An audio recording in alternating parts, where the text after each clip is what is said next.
hooked right back now. Right now. The other one works.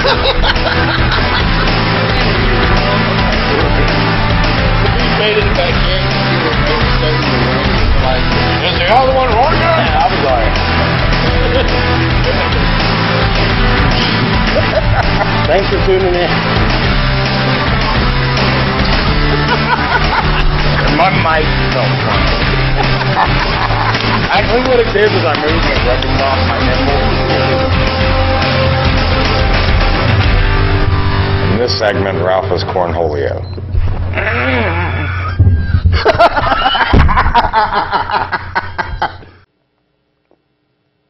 Hi, and welcome to another episode of What's Good Cincinnati. I'm your host, Ralph Hoover. Today, we're sitting here in the studio with a very good friend of mine, very funny, very talented woman, Leah McBride. Hello. Hey, how are you? Pretty Good to see you, Ralph. Thanks for coming in. Thanks for inviting me. I really appreciate it. So, what's Leah into these days? Let's see. Leah is into, of course, you know, I'm performing and doing comedy, not just here in Cincinnati, but I travel. What a lot of people don't know is that I also run a group for a nonprofit organization called Blossoms. So I volunteer and work with young girls to work with them on like self-esteem, things like that.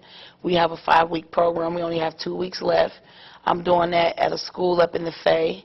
And then, believe it or not, I'm actually working on writing my book, which I don't have a lot of time because I'm trying to write more material for jokes. But, you know, since I had such a crazy life, a lot of people have told me I should, like, write a book. It's not going to be like a big book, but I am writing. I'm, like, working on writing some stuff. So, I mean, is it what, like, is it like a kind of like a novel, or is it going to be like a 10-page Dr. Seuss type deal? I mean, tell me a little bit about the book. Actually, it's going to be more kind of biographical, you know, but kind of like a biography, but really more of inspirational, you know, because a lot of people don't know about, you know, the foster care, the drugs, the fact a lot of people don't know I died twice. When I was 17, I had 2 heart attacks, and I had to learn how to walk again from a pulmonary embolism. And, you know, they said I was going to be brain dead and MRDD. They said I wasn't going to be smart or anything. And I was in the 12th grade. So, yeah, a lot of people look at that. You look at me now, and it's like they were so wrong, weren't they? Oh, yeah. In comedy, you do have to have some kind of mental malfunction. Oh, of course. How long have you actually been doing comedy? Full time, I've been doing it now. It'll be 3 years in August that I've been doing it full time. I started back in, like I told you, in 2006, but then when my dad passed away in 2007, like a part of me died, and I stopped. And I didn't start back until I moved back here in 2010, and I started, I think, at Go Bananas. And you know what's so interesting about my journey is I went from having 1 show a month, you know, like, dang, is anybody ever going to book me, to having like 2 to 3 a week now. You know, I'll never forget, when was that, about 4 months ago? I had like 5 shows. It was the craziest week of my life. I had shows Friday, Saturday, and Sunday, and then I had one like on a Monday and a Wednesday. I like wrote that down in my book. I've never had 5 shows, you know, in 1 week like ever in my life. But to me, that meant something. Not to mention, you know, I graduated from 2 colleges. I have a associates from from Cincinnati State. I graduated with a 3.6, and then I got my bachelor's from Northern Kentucky University with my bachelor's in criminal justice, and I graduated with a 3.8. And you know, I look back on everything, all the suicide attempts, how many times I tried to kill myself, either literally trying to kill myself, taking pills or slit my wrist, or going on a coke or a crack binge for 2 to 3 days, praying that I have a heart attack and I just die. And at the end of all of it, Ralph, I just realized that I think I'm probably so funny because some of the most messed up stuff has happened to me. And if I hadn't turned into a joke, I would probably be in a psych ward right now. Clearly. I'm supposed to be in one. you know me well enough to agree with it too. Right. And but that's what makes things that much funnier. Yep. Is you could take the bad and twist it to make it funny. And normal people, what they call us, they're like, "Oh, you're crazy." I'm like, "No, I got papers now to prove that." But right. Or I forged them after I escaped Summit Behavioral. Were you really at Summit? No. Oh, I was about to say. I actually had a couple friends that were in there, and I don't know, I guess it was in the air. I absorbed too much of the air and just I had clients something there. just so. Right. But and it's good that you could take all that negativity and turn it into something positive. Yeah. And that's why I love you as a person and a comedian. Thank you. Because of that. Thank you, Ralph. I you're love welcome. you too. Oh, thank you. When's the wedding again? I think there's not a whole lot of female comedians that are funny. I mean, I could think of maybe 2 or 3 professional comedians that are genuinely funny, and maybe a handful of locals that are funny. Right. And like I was telling you, you're one of the handful of local female comedians that are genuinely funny. Thank you. I mean, that means so much. And like I said, the first time I seen you on stage, I think was Mahogany's. Yeah. It was the first time I seen you, and I was there recording you and Phil Pointer, and there was somebody else. But when you came up there. You came up there with energy that's just makes you smile as soon as you walk up on the stage and you grab a microphone. You had that energy, and then you got into your first couple of jokes. I'm like, damn, she's funny. But when you opened up that bag, I lost my mind. And for anybody who has not seen Leah, you have to see her. You have to. And just hope she has her bag with her. That is the funniest. I almost fell out of my chair. I remember that. There's not a whole lot of people that can make me laugh that hard to make me almost fall out of my chair. But I literally almost fell out of my chair, and if I'm not mistaken, I think I almost knocked my camera over too. And that was hilarious. I mean, just thank you. Completely unexpected for what you brung out. Mm-hmm. Yeah, nobody ever expects that. Yeah, and I've never seen it done before. I've seen people talk about it. I've seen people use the microphone as a prop for it. Yeah. I've never actually seen somebody pull one out. I'm like, whoa, what the hell? So, and that to me was just absolutely hilarious. Thank you. And you didn't pull out one. Right. You didn't pull out 2. You pulled out like 3 or 4 of them. And I was like, holy. I was trying to educate the masses that night. I think you did a pretty good job. I think you did a pretty good job with that. I mean, everybody was crying. And then the 2 ladies that were sitting over to the left. In that corner, yeah. In that corner, they were loving it, weren't they? They didn't know what to think. Right. They did not know what to think. They were, what? Oh, my God, do I laugh at that? I got one just like that. Yeah, then she's like, yeah, I got one just like that. And, and it was just absolutely hilarious. And you were just setting them on the piano, just casually.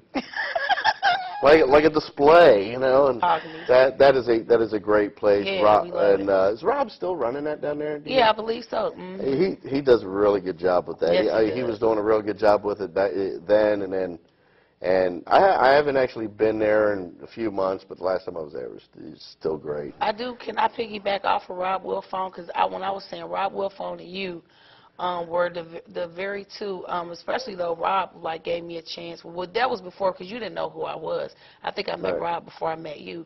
But God bless Rob Wilfone for giving me a chance to get on stage. And I think I pretty much headline every show he puts me on.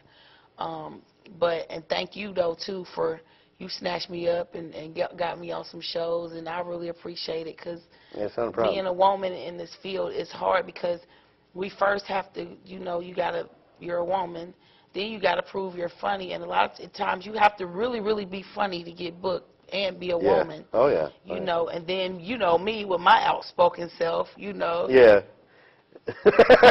I done talked myself out of some jobs. Somebody say something wrong, I'll be like, oh, who you think you talking to? And then I'm trying to work on that, too, because I done talked myself out of some gigs. But then again, too, sometimes you got to stand up for yourself. Like, you can't let people talk you crazy. You can't, someone tell you they're going to pay you something, and then they try to slide you like $20 after the show, but you told me you're going to pay me $150.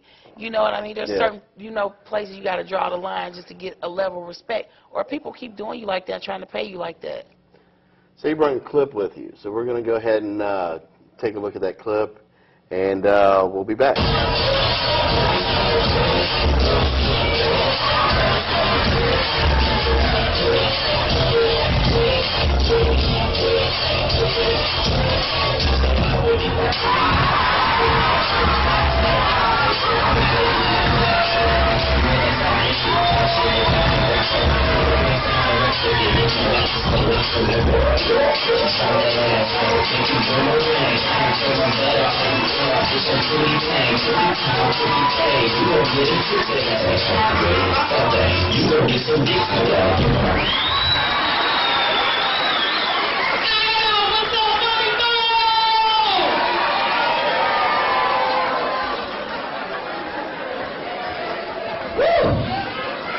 See, the people I got out there, like, I'm not really into color girls, but that shit she just did right there. Are you on Facebook? What's your name, little lady? They call me Big Bird. But you call me Big H. I also got to give a shout out to my mother and family. Listen here.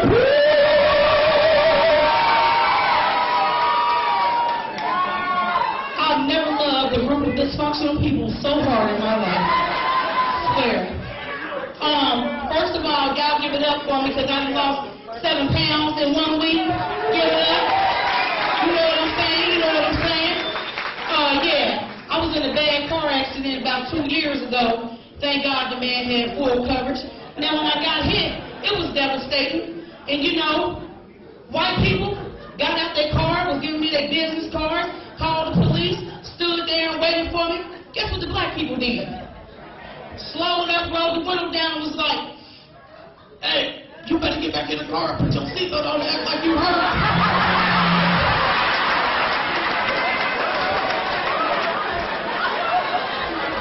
These my people, you know what I'm saying? My people. My shit. And I'm telling y'all, losing this weight, this shit been a chore.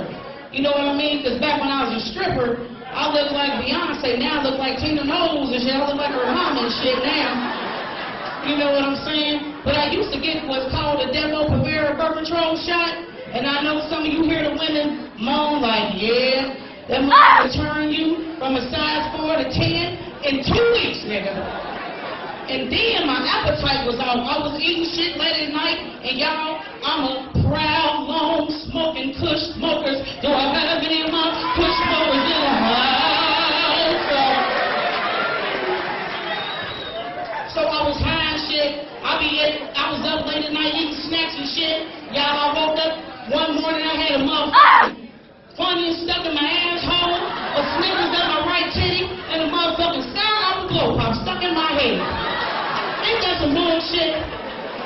You know you done gained weight. I went to my sister's house about a month ago. My nephew peeked out the door when I rang the doorbell. He looked back and told my sister, Mama, there's some fat white lady on the porch looking for you. Fuck me up. I was like, fuck you, you little nigga. Go get your nappy-headed ass, Mama.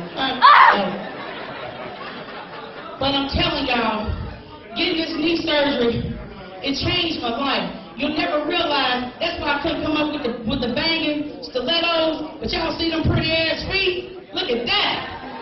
Ladies, if y'all don't get some pedicures and stop coming out this motherfucker with these bear claws and shit,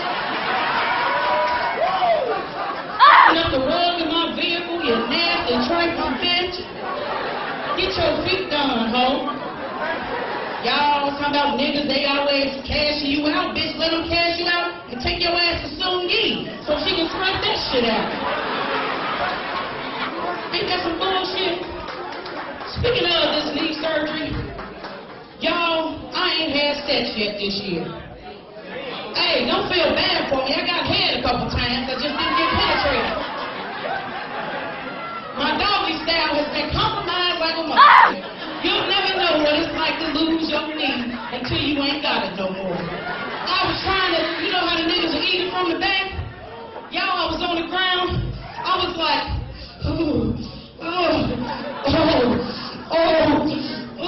He was like, you about to come, you about to come. I said, no, nigga, I think my kneecap just slipped out of place. Stop that, sir. Fucking at my limb. Well, with that being said, I do want to say, for the record, that you're looking at a chronic masturbator. I want to introduce y'all to Bob the Builder. Take a look. I know. I left the bullet at home. I didn't want to overwhelm y'all, you know what I'm saying? This is Bob the Builder. Let me tell you about Bob. Bob keeps my complexion clear.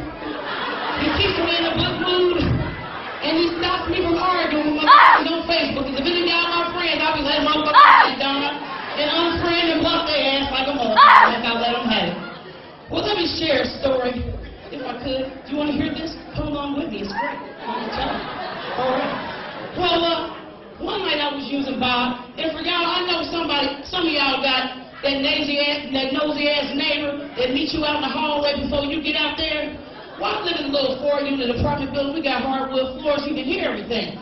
Well, y'all, when I be masturbating, I go hard. I be having porn on the TV, porn on the laptop, and I think I have a few imaginary friends in that motherfucker. And then, hey man, watch the ladies' response when I ask this question. Hey ladies, you ever been playing with yourself and came so hard you called your own self a bitch? Ow. I be bitches and runaway slaves and shit. You food stamp buying bitch. You claiming other people's kids on your income tax return, bitch. Well, honey, y'all, one night I was using Bob and I kept coming. So the next morning I went downstairs to check my mailbox. My nosy ass neighbor, she popped out. I looked at the bitch, I said, well, top of the morning, Sharon. She said, oh, yeah, Leah, you know, you be out on Facebook talking about you got God in your life, but I heard you and that girl up in your room having sex. Bitch, that wasn't no girl, that was me, bitch, that was me. I bet the neighbors know my name when I'm playing with Bob the Builder. Bet the neighbors know my name. They're like, damn, this bitch funny English singer, bitch, you going places.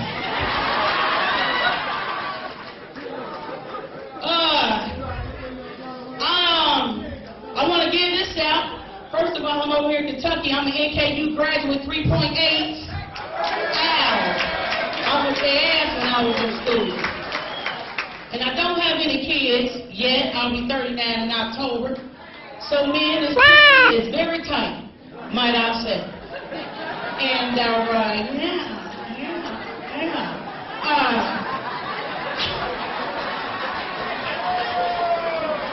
I put my finger in one time like, bitch, you need to get it to somebody. It's gonna make no damn sense. And speaking of, I'm an equal opportunity sexual person, which means I like girls too. If it makes you uncomfortable, I really don't give a fuck, because you're not in the bed with me or her. With that being said, y'all gotta tell y'all one time, see all these fine-ass women with these bad-ass bodies, they ain't as fine as they really appear when they take their clothes off. I got this bitch, because y'all know I be getting groupies and shit after the show. I'm starting to get up there where I be getting groupies and shit. You know? So yeah, so this groupie bitch came on, bitch bad, looked like a video vixen. I was like, all right, we go back to the crib. We get back to the crib, take a shower. She get in the bed. Y'all, when a bitch opened her legs up, she had so much hair between her legs, she looked like a stand-in for the Lion King. When she opened her legs, all I heard was, I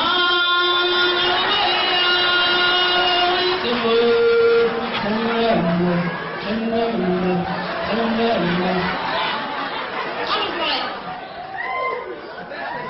bitch, you got the giraffe? Oh, I gotta get my life together, bitch. I'm going to church. I'm about to watch Joe Osteen. Okay. I gotta get my life together. I really do. One I'm sorry to let y'all know, I'm probably the brokest bitch in this room. And I will tell you why. Alright. Yeah, it was cool going to school, but you know you forget about them student loans and then the deferments run out and shit. Okay, so a couple weeks ago, I'm at Huntington Bank. I go to withdraw some money out. I send the bitch the withdrawal slip. She gonna look at me, look at the computer, look back at me, then call her coworker. The coworker come over, look at the computer, look at me, and look back at her. I'm like, what is going on? So then they went to get the branch manager. I was like, oh, they went to get this one? So he come at me, look at the screen, look at me. He looked like, he was like, ma'am, really don't even know how to tell you this, but some governmental entity has come in and taken all of your money. I said, hold on. It's Ashton Kutcher here, y'all pumping me, right? Where he at? Ashton! Come on now, nigga, where the camera? No, Miss McBride, seriously, all your money is gone. I was like, true story, in Huntington Bank. Lord Jesus, why? I pay my taxes, I stopped fucking everything. Why, God? Why? Do you know when you little kid and you be crying and snotting shit? I was crying like that and shit, right? So then the guy talking about, we gonna call the paramedics. I said, motherfucker, you better not call the paramedics. Oh, Mama ain't give me my health care. No, Mama. And I ain't paying for the ambulance ride, and I ain't got no damn insurance. So then I kept cutting up. Then the police walked over, and I forgot I had some weed in my purse. Bitch, I straightened up real quick. I was like, you know what? I think I'm gonna be okay. I'm gonna be okay. I'm gonna just lose some weight, sell this. I'm gonna be alright. Before I get out of here, y'all, I want to leave y'all with one of my little favorite bar jokes. For those that's paying attention, you'll get it. And if you don't, well, I don't really give a fuck. She's still gonna pay me anyway. So here we go. This guy walks into a bar with a little bitty ass head about the top of this microphone. Right, the shit's funny already. So when he walks in the bar, everybody points and laughing at this motherfucker. Like, look at this dude, this little big ass head. So we sit down looking all sad. He asked the bartender, he said, let me get a double. Bartender's like, you look like you need more than that. So we slid him a drink. The dude slid him $200. He said, thanks. He said, look, man, I'm gonna give you business, but why is your head so damn small? He said, I met a genie on the way to the bar. He said, man, get out of here. Genies don't exist. He said, you want to hear this shit or not? Look, I met this genie. She offered to give me 3 wishes. 3 wishes. So he said, the first wish I asked to be a millionaire. He said, you see my Lamborghini out there? He's like, yeah, that's nice, that's nice. So what was the second wish? He said, man, well, the genie was so fine when I seen her, I wanted to make love to her. He was like, but how was it? How was it? He said, man, it was so good when I was up in it. I asked her for a little head.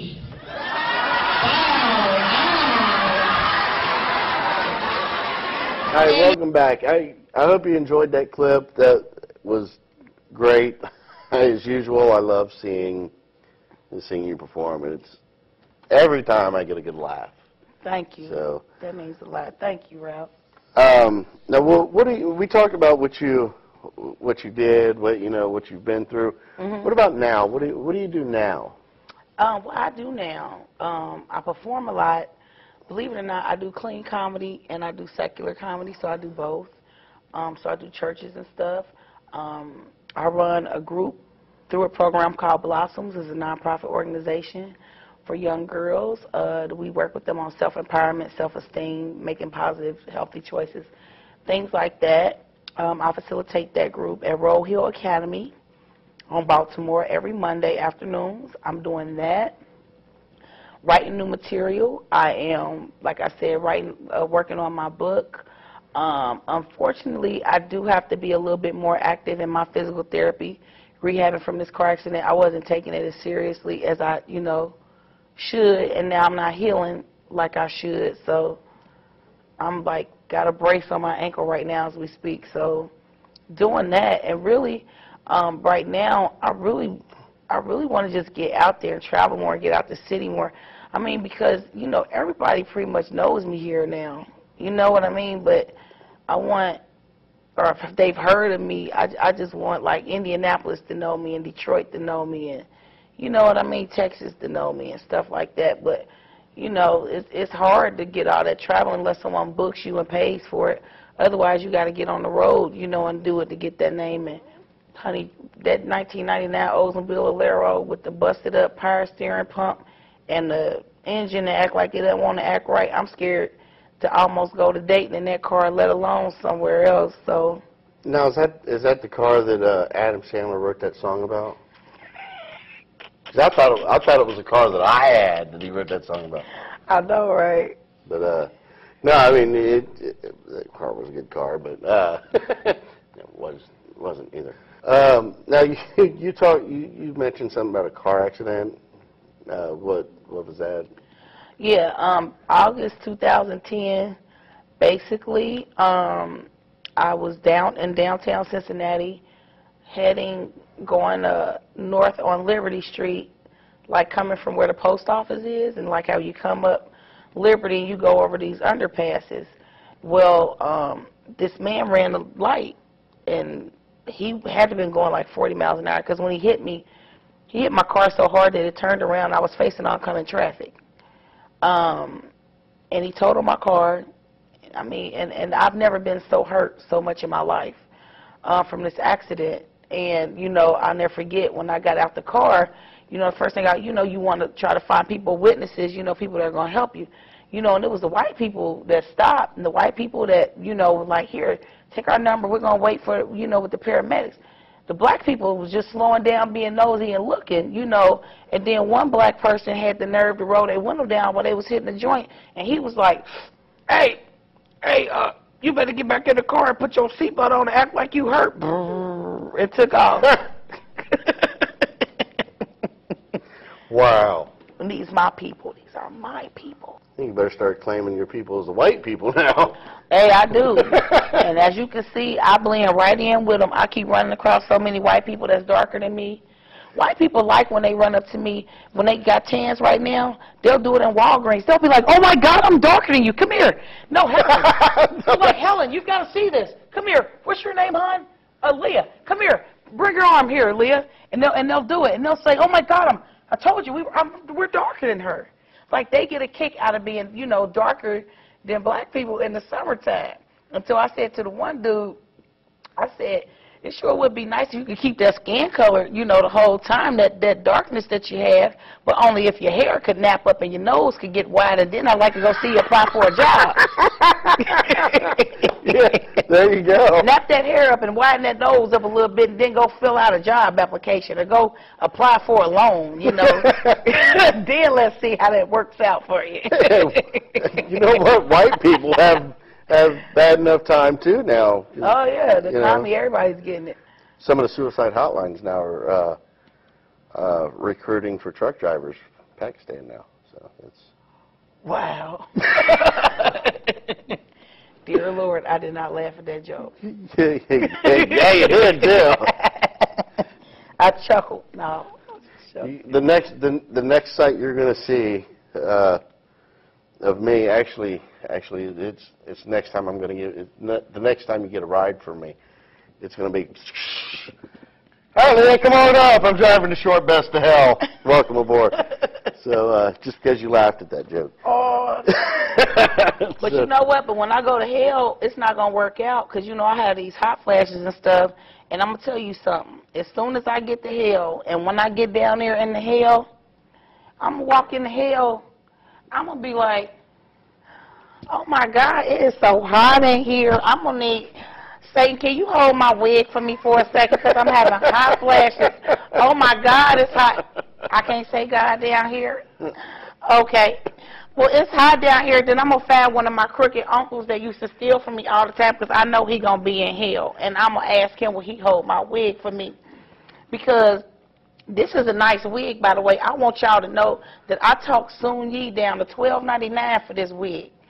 And if anybody knows how hard it is to talk an Asian down to anything, I'm winning because the wig was $15.99. And I talked her down. I love this wig. You notice see how I got my stocking cap on? I kind of look like a criminal right now. Yeah, y'all zoom in on that. So you gotta love and respect a woman that's not afraid to show who she is. Now my hair comes down to here, but what you all also don't know is that I'm probably going to be the first female comic in Cincinnati with dreadlocks. I'm getting my hair locked up in about a week or so. There you go. Yeah, that'd be different. Always a pleasure talking to you. And like I said, I love every time I see your set, I get really good belly laughs out of it. So, thanks for coming out. Thanks for being here today. Much, Ralph. Thank you. And hopefully we can get you in here again sometime and maybe talk some more or do some more, show some more clips or even do some skits or something. I was going to tell you, I got an idea after the show about an excellent skit with someone that I've been working with, and I think you'll love it. All right. So, yeah, we're going to have to do that. All right, yeah. Tell me all about it. His name is Aaron Nichols. He's called OG Played It on Facebook. I just want to give him a shout-out. That's my boy. I thought you said Aaron Nipples for a second. No, his name is Aaron Nichols. OG Played It on Facebook. I told you I was going to shout you out, homie. You know I love you. Yeah, we about to do some things, though. I just wanted to shout him out. Make sure you put that in there, though, that I shout him out. No, I'll put it in there. Okay. Thanks for coming out. Thank you, Ralph. You know I'm a hugger. Thank you. I'm not sweating that time. No, you weren't. All right, guys, thanks for sticking with us. Right now I'm sitting here with a stand-up comic from the Cincinnati area, Mr. John Mayhew. Yeah, thanks, Joe. What's going on, brother? Not much. What have you been into? Just working and doing comedy all around town, and just got engaged recently, so yeah. Oh, that's cool. Doing good. Lucky guy. No, yeah, indeed. I meant him. No, oh yeah, I'm him. kidding, Yeah. man. Well, yeah. So how long you guys been together? Actually, just since October. We met last October. Oh, okay. On online, of course, because that's where everybody meets nowadays. No, that's true. So you've been around for a little while doing comedy. Yeah, about 3 years. About 3 years? 3 years, yeah. Okay. So coming up on 3.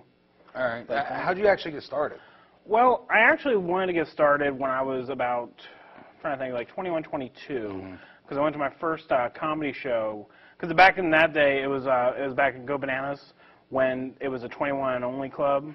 And actually, I remember there was smoking in the club. Yeah. Would you remember those? And yes. I had really bad asthma back then, so I endured the show. I went to see Drew Hastings. Very funny gentleman. Very funny. First comedy show I ever been to. I always loved stand-up as a kid. Like one of my first albums I ever listened to was probably Bill Cosby himself. You know, that was one of my big influences. I was a Jeff Foxworthy fan in the 90s, like everybody else. Everybody in America was a Jeff Foxworthy fan back then. And I always wanted to do comedy. Then when I saw him do comedy, especially like the people before him, like the opener and the middle act who were just comedians from this area, it kind of opened my eyes like, wow, I could do this. Because I've always been the funny one in the group. And like even like back when I was a kid, I was in Scouts. And we used to do campfire things. And people would always do like skits and stuff. I would just go up and tell jokes. Yeah. Not like original jokes like that I wrote back then. It was like jokes. Street jokes. Yeah, street jokes. Jokes you've heard around the campfire and from friends and family and uncles. Modified TV show jokes. Exactly. Actually, I did tell some Leno jokes back in the day because I was a kid. I was 10. What we do, we watch Leno when our parents aren't watching. So, but. So, anyway, that's where all got started. And I wanted to start then. Yeah. But I was a chicken. Because like the club back then, and well, still today, they had a rule you had to bring 5 friends to get stage time, and I really didn't think I could get 5 friends to come to the show. Yeah, I was surprised I had 5 friends. Yeah, it always does surprise you. And then finally, like, you know, years went by, and when I was like 26, I guess, yeah, when I was 26, I had my work friends were like, John, you need to do this. You're a funny guy. Give it a shot. Or you'll regret it for the rest of your life.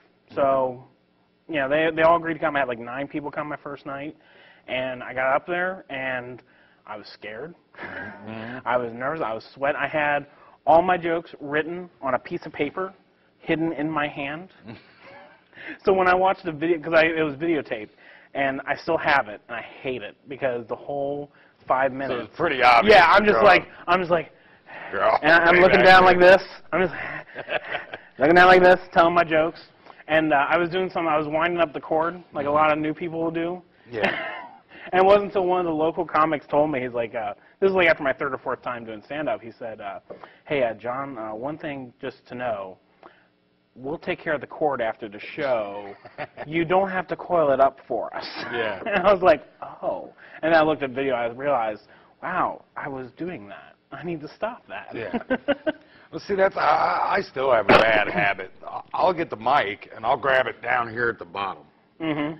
So then it's like way up. Then it's like, well, not only that, but then it's muffled. Mm-hmm. And like, then I'll let go of it, and I'll realize I'm screaming into it.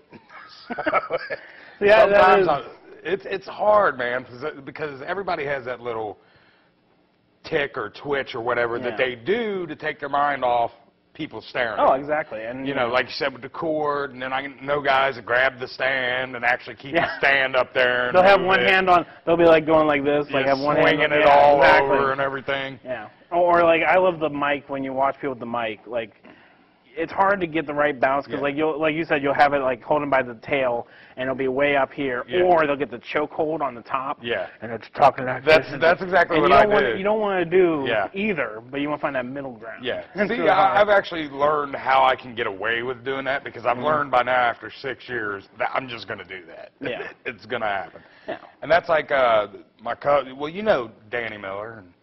Actually, yeah, Danny Miller. The funny thing about Danny Miller is he is the brother of one of my sister's best friends from high school. And he is my blood cousin. Really? Him and Sarah both, yeah. Wow. Connections. And it's 7 degrees of Kevin Bacon, right? Yeah, there you go. And then I knew Kevin Bacon one time, so there we go. Oh, Ralph ate Kevin Bacon one time. Told me it didn't taste at all. That does sound delicious, Kevin Bacon. But no, the reason I brought up Danny is because he's a guy that very much plays with the mic stand. Mm-hmm. He'll grab it. He's very good at just swinging it back and forth. Yeah, I don't think I've ever seen him on stage, though. I know Danny. I've seen him, but I've never seen him on stage. He's yeah. surprisingly very funny. We were talking about this before we actually started taping. You were telling me a story about a heckler. Oh, yeah. Well, everybody always has that story about a heckler. And I had this issue doing a show recently at Go Bananas. Doing a joke. It's a new joke about my fiance, and it was just very simple. I said, I'm engaged, and everybody cheers. I was just like, she's not here. Like, don't waste it. And my dad was in the front table, right next to the stage. Like, here's the stage. They're right there. He with his girlfriend, fiance, because he's getting married later this year also. And she, after the laughter dies down, says, I'm telling her. And it just like made me freeze because this is someone I knew, and it threw me off the rest of my set. Because usually a heckler you can handle. You either ignore them, put them down, or confront them. Exactly.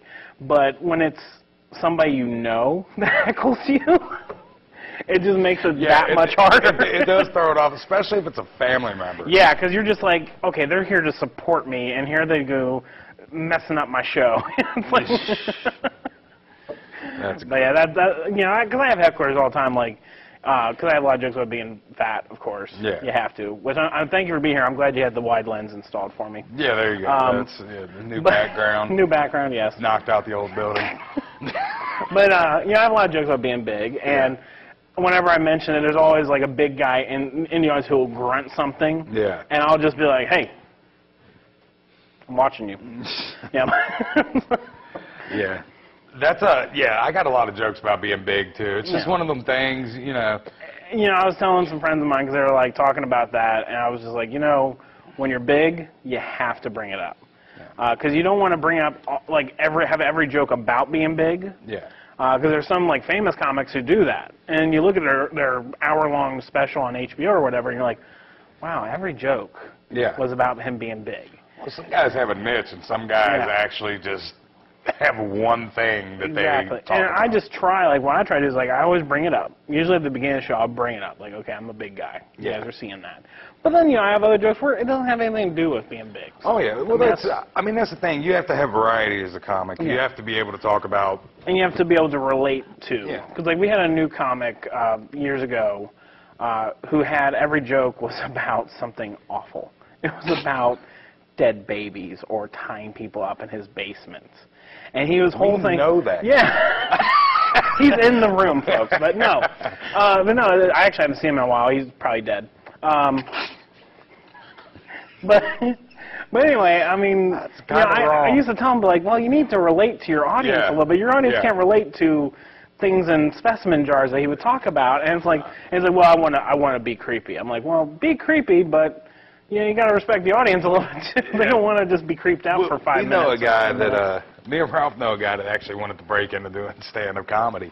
And that's why I said we know him, because this guy, he has jokes about, what was it, a bear mauling a guy? And that's actually pretty, but it was actually humorous. And then he follows that up with chopping hookers up with chainsaws. So I'm like, okay, you know. Yeah, that goes right to your audience, what they want. Yeah, because, you know, every Friday or Saturday I'd like chopping up a hooker. Yeah, well, I call that Tuesday night, so that's me. Yeah. Now, you were talking about how being a big guy, you have to bring it up. Yeah. Now, were you big young? Oh, yeah, I've been big. Well, what's funny is, like, this is actually a funny story. My dad has no grace at all, really.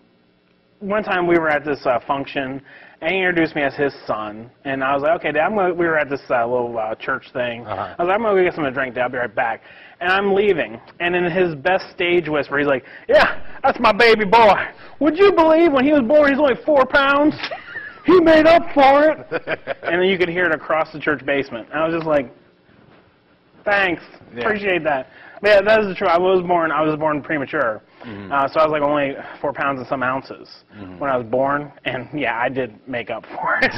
Because I was always big my whole life. When I was a little kid, I was always, you know, overweight, and that just, you know, I got a little bigger after my mom died, which I think is common with a lot, especially when your mother dies when you're just out of high school.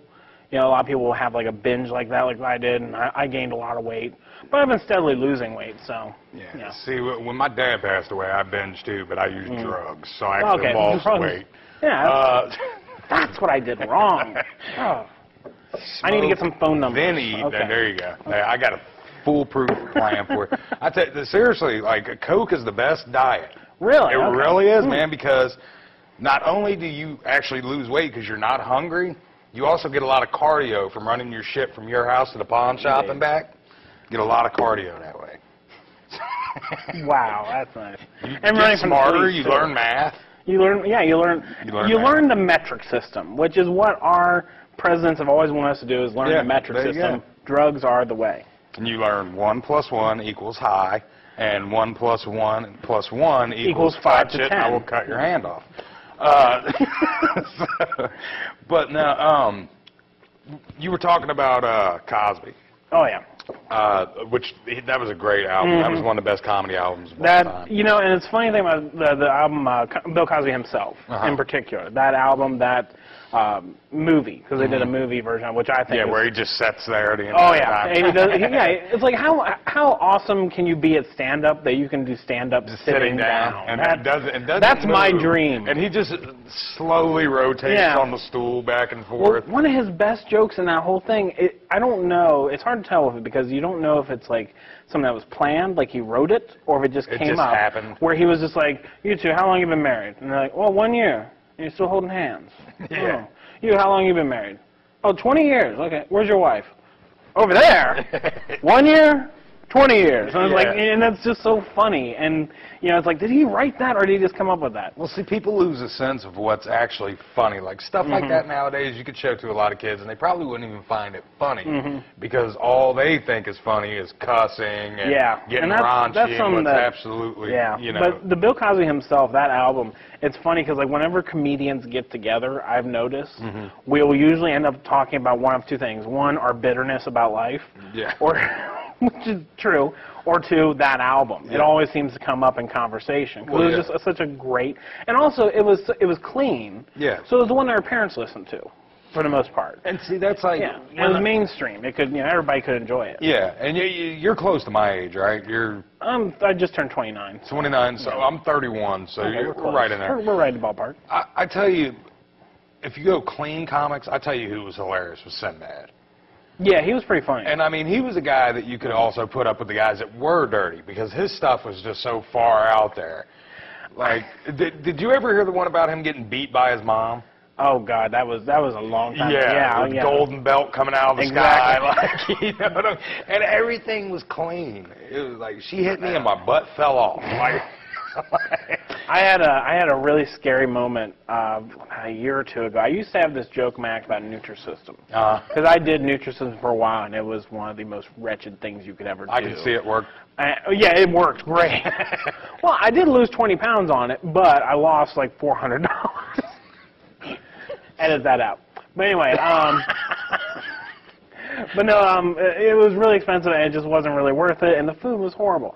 So I had a joke about it in my act, just so it helped me get over it. And I haven't done it in a while, but I had that joke. And then one day I was looking at one of my videos on YouTube. That's how vain I am.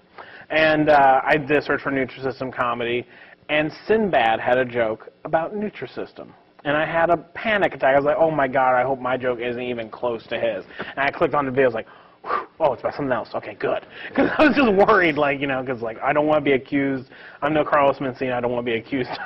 See, man, it is so easy to come up with a joke that is similar to somebody else's without ever even... Airplane. The old airplane joke. That's where I always go when everybody talks about, you know, original material. It is really hard to come up with original material about air travel. I mean, that's just... It's impossible, really. Well, and there's so many comics, especially around this area. I'm sure you've noticed in like the last 4 years. I mean, there's 30 times the guys there were. Oh yeah, definitely. And I mean, and there's jokes that I've been telling for 5, 6 years that I still use. And there'll be a guy that just started out like in the last 6 months, and there's something so close to what I said, and I'm like, it makes you really worried, like, oh man, I don't want to be accused of stealing, and but I tell you what's funny, talking about all the comics in the area now, which is amazing, but I think it's a good thing, really. Because you get more shows in general. Was when we had this local comedian who she had a great joke, and I gave her a tag for it.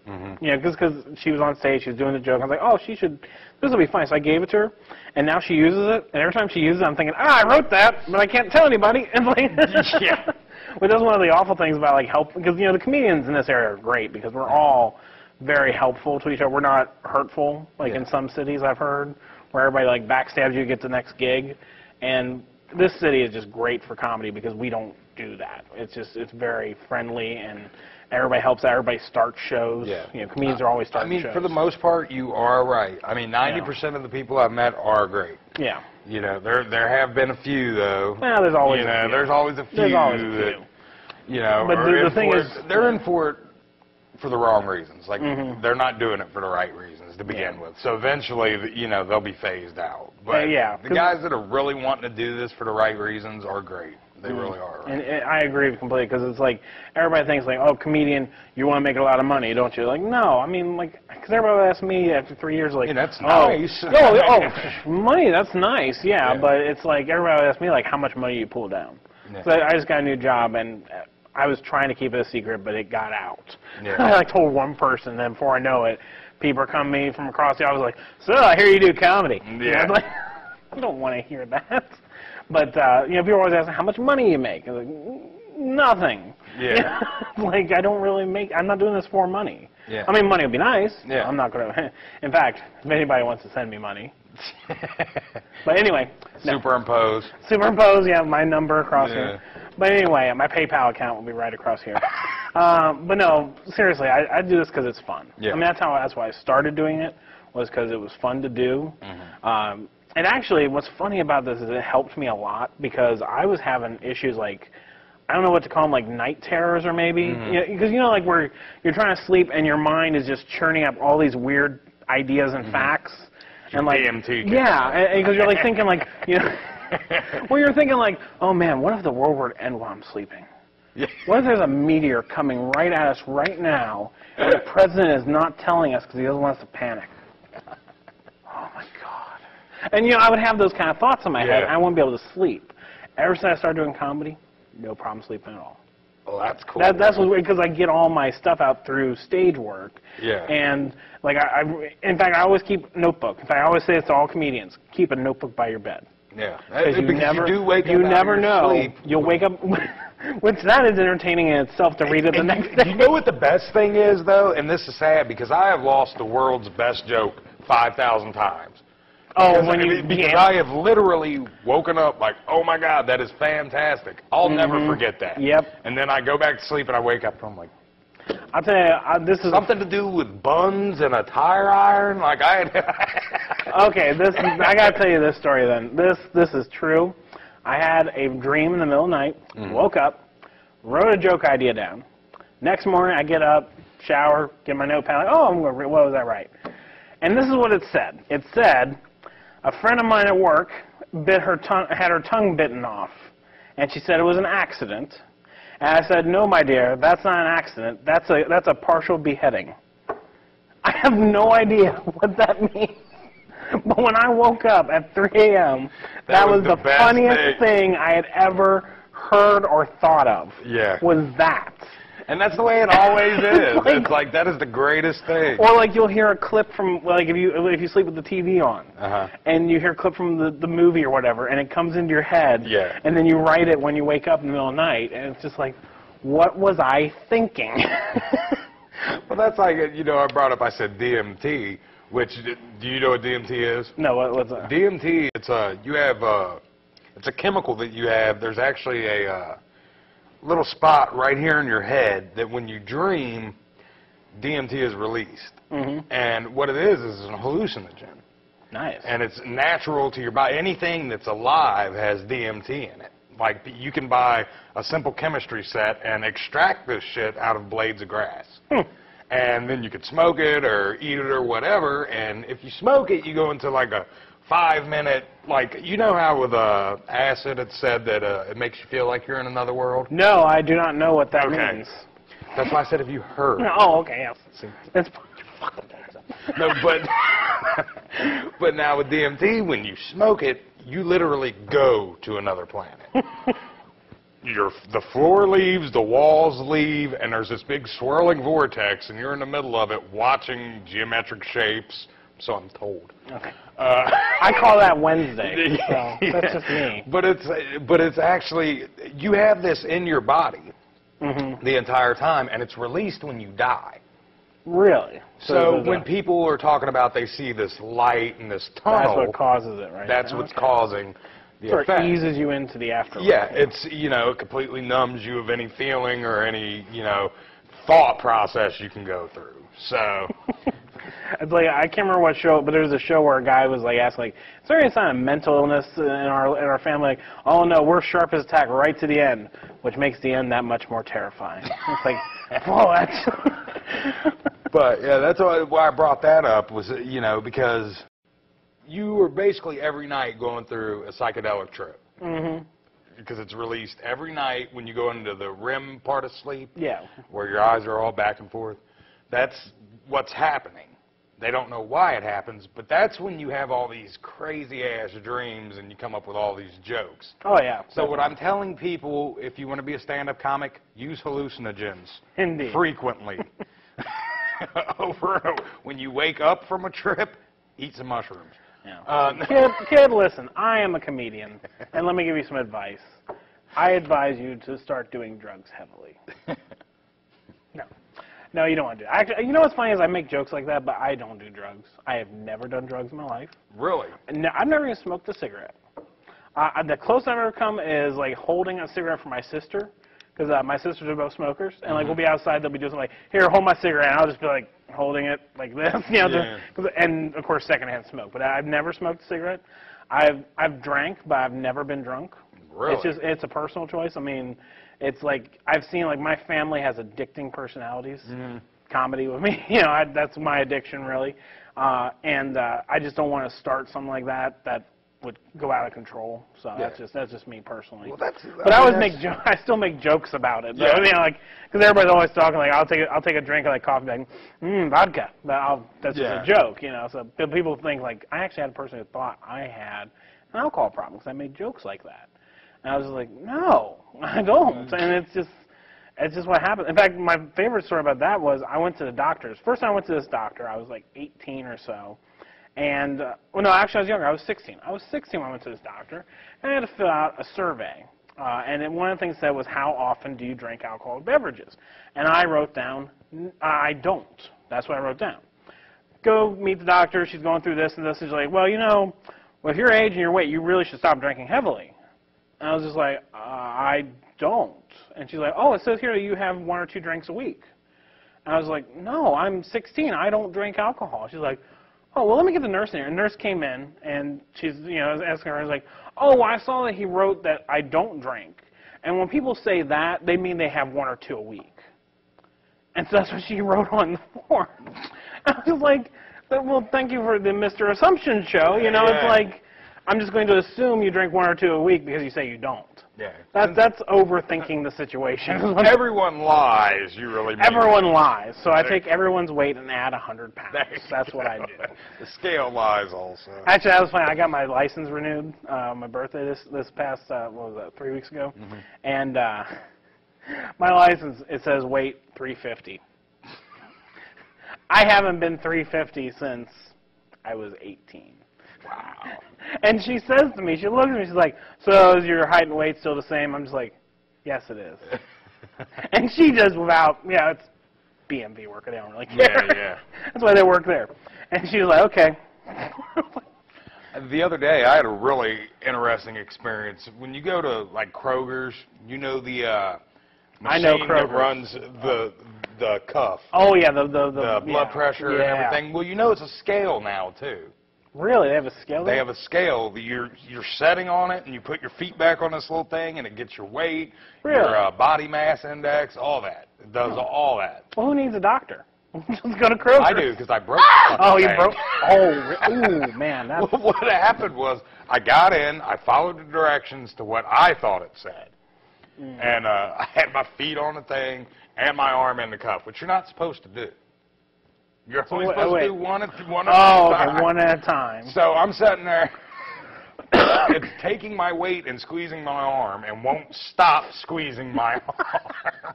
And I'm like, this is not, like, my fingers are purple on the end. Like, and my girlfriend's going, what's wrong? Are you having a heart attack? I'm like, no, I should be, though. Like, and, like, dude, my arm's all starting to bubble up and shit. And I'm like, and finally it cut off. And it told me I weighed 397. No. I was like, I look really good for 397. Yeah, I was going to say, then hanging well. Yeah, I'm like, I pull the drape to the side. Oh, there you go. But, a little tuck here and there. That was before the surgery. Now I just keep all of it pulled back. And you're like a flying squirrel. A lot of paper clips. A lot of flying squirrel. A lot of paper clips and, things like that. Oh, man. That's just awful. Yeah, I actually turned out I'm 270. Okay. 270. There you go. Which is actually good because I was up to 310. So. Yeah, I just make it easy, quarter ton. That's quarter ton. Quarter ton. Man. All right, thanks a lot for being here, brother. Thanks for having me. It was fun. Enjoyed John Mayhew, ladies and gentlemen. Yep. Go Beaver. That bee. Hey, well, that bee better have my money. That bee. Ho! That bee. That would have been good to get a close-up of that. It was awesome. It was awesome. I thought you were going to break out with some. And when I meant bee, I meant that beaver better have my money. So Beaver. that was You all know, safe. in some strip clubs, that does happen. The Beaver holds the money. Yeah, Yeah, so very much so.